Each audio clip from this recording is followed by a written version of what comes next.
Ah, shucks. Which one should I pick?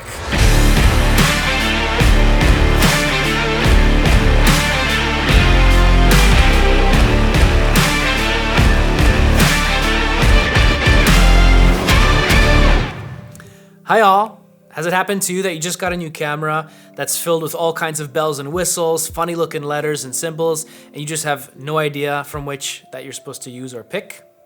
In this one, we're gonna check out what each of these modes are on the camera and what they do, and we're gonna start off with the easiest one. Auto mode or automatic mode, sometimes labeled as A+ or something of that sort.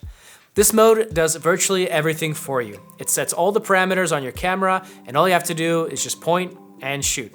Now, if you're actually serious about your photography, I recommend completely getting rid of the automatic mode and using something else. Now, why would we say that? Well, automatic mode doesn't give you any control over what your camera produces. All of your creativity might go to waste because the camera doesn't really or fully understand what it is that you want to do. Some cameras have different modes represented by different icons such as macro, sports, landscape, portrait, and so on. And these are automatic modes that give priority to certain parameters. So for example, sports mode prioritizes shutter speed to make it as fast as possible so that your subject isn't blurry.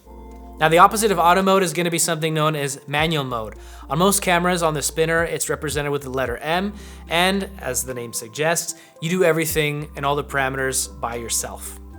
Now in manual mode, you can set aperture, shutter speed, ISO, white balance, and basically everything else for how you want it. It's best used with controlled lighting where the conditions aren't too variable. Or if you have a very specific goal in mind and need control over all the parameters to achieve it, you can use this one. Now on the other hand, it's not so good to use it when you need to be fast and every second counts. For example, like with documentary photography or when shooting something that's very active like a wedding. You might miss an important moment while readjusting your camera and you simply won't get another chance to do it again. So what do you do if you want to be creative, but you also want to be fast and not miss any opportunity that might come your way and then you won't get another chance to do it again? Well, you're going to want to use something like a semi-automatic mode. So let's take a look at what some of our options are. There are 3 semi-automatic modes: shutter priority, aperture priority, and what's known as program mode.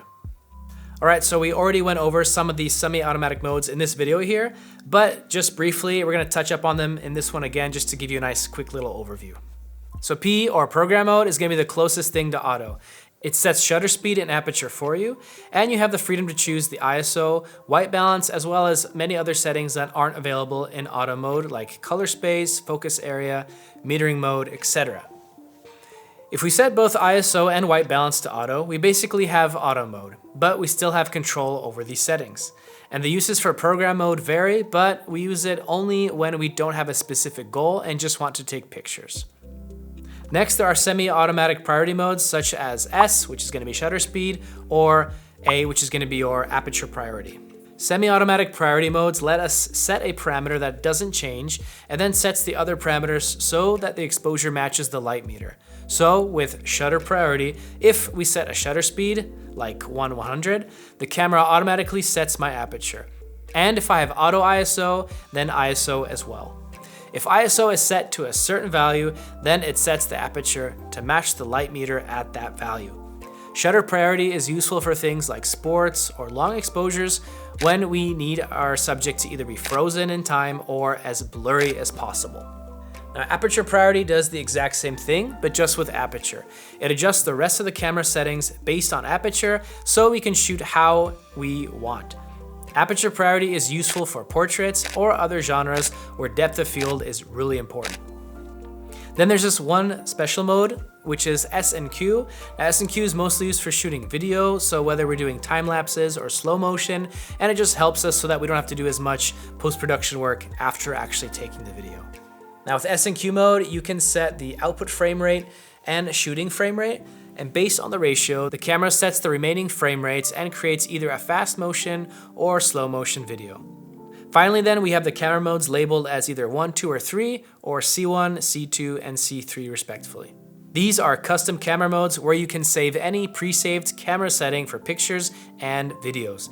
You save your settings to each custom mode using the menu, and this is useful if you use the same camera settings often and you don't want to keep going to the menu for each setting. For example, our cameraman Martin has the same settings for each mode on his Sony a7S III with one difference, and that's going to be FPS. This is so that he can modify frame rate in the middle of a shoot and doesn't have to change these settings manually in the menu. So that is an overview of most of the camera settings that we have on our standard cameras. If you got a question or something that you'd like to cover, definitely let us know in the comments below. Otherwise, we look forward to seeing you in the next video. And until then, take care and see you next time.